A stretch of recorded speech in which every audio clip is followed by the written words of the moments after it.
Mga ka-Republic, balik na si Tim Cone sa Hinebra ngayong tapos na pansamantala ang kanyang Gilas duty. Dalawang magkasunod na talo ang natikman ng Gilas sa second window ng World Cup Asian Qualifiers. At matinding laban ulit ang haharapin ni Tim Cone kasama ang Barangay Hinebra sa paparating na Commissioner's Cup. Tulad ng tila bangungot na laban kontra New Zealand at Australia, isang giant nightmare na naman ang naghihintay sa mga mag-aalak. Isasagupa nila si Justin Brownlee sa mga 7-footer na import ng mga kalaban. Sabi tuloy ng ilang eksperto, baka raw magpalit ng import ang Hinebra sa kalagitnaan ng conference. Pag-uusapan po natin yan, pero bago ang lahat ay maglalambing po ako sa inyo na isubscribe ninyo itong ating channel at kung di masyadong makakaabala ay i-like at paki-share na rin ninyo. Malaking bagay po yan sa aming mga vlogger. Maraming salamat. Mga ka-Republic, ang inaasahan nating home court advantage laban sa New Zealand at Australia ay nauwi sa dalawang masakit na pagkatalo. Dikit sana ang laban sa Tall Blacks, winnable game sana, pero sabi nga ni Tim Cone, hindi sapat yung muntik na. At pagdating sa laro laban sa Boomers, bugbog sarado ang Gilas, 93-66. Nalungkot ang mga fans. Ayon kay CTC, back to the drawing board siya. Mukhang nabasa na ng mga World Scouts ang kanyang triangle offense. Isisimplify daw ni CTC ang sistema, baka raw masyadong komplikado ang itinuro niya para sa maikling window preparation. Kailangan ng Gilas ang opensang mas mabilis, mas direkta at hindi lang umaasa sa swerte ng mga tira sa labas. Sa buwan ng Hulyo, muling magkakapit-bisig ang ating national team para sumabak sa third window ng qualifiers. Hindi na rin aasa ang Gilas na makakasama nila si Kai Sotto.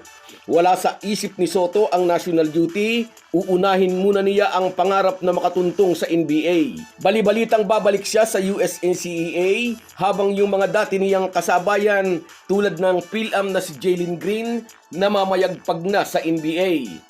Para sa Gilas fans na nakasaksi kung paano nilamon ng Australia sa rebounds ang ating national team, may pakla sa damdamin ang 7'3" na pag-asa sana ay absent sa oras ng pangangailangan. At habang binabas ng iba sina Junmar Fajardo, Calvin Oftana at Scottie Thompson for not playing well sa Gilas, sino po ba ang mas may naitulong? Yung nasa Gilas 12 o yung wala rito? Anyway, ngayong tapos na ang second window ng qualifiers, balik sa kanya-kanyang mother team ang mga Gilas players. Sina Scottie Thompson at Justin Brownlee balik Hinebra para sa Commissioner's Cup na magsisimula na sa March 11.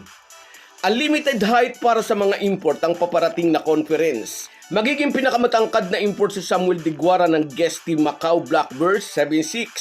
7'3" naman si Bolbol ng Tok and Tex.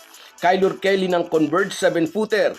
7-footer din si Mubashir Ali ng Tira Firma, 6'11" naman si Daniel Oshepon ng Blackwater.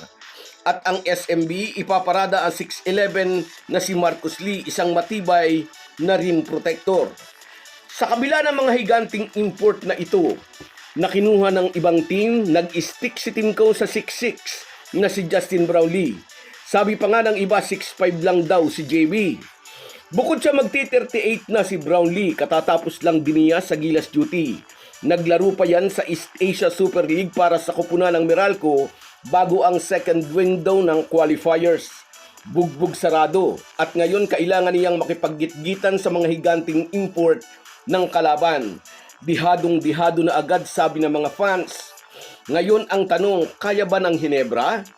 May mga nagsasabing pag hindi raw kinaya, posibleng magpalit daw ng import ang Ginking sa kalagitnaan ng conference.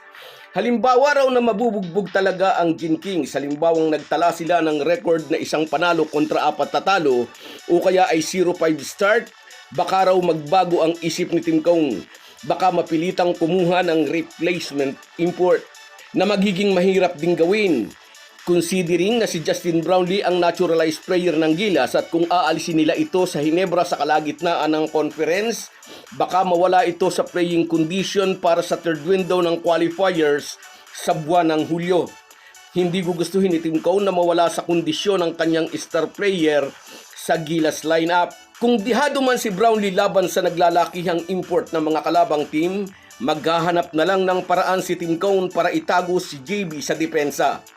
Ia-assign niya sina Japit Aguilar at Kenmark Carino kung pwede na itong maglaro sa mga dambuhalang import at si JB ang magtatrabaho sa opensa. Ngunit heto ang pinakamalaking takot ng mga fans.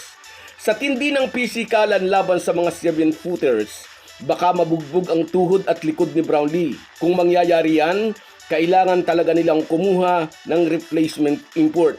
Ngunit habang healthy si Justin Brownlee, mananatiling sa kanya nakasandal ang Barangay Ginebra.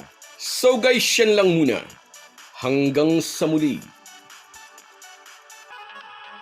Kahit gaano po tayo kabisi, ay huwag po nating kalimutan ang ating buhay espiritual.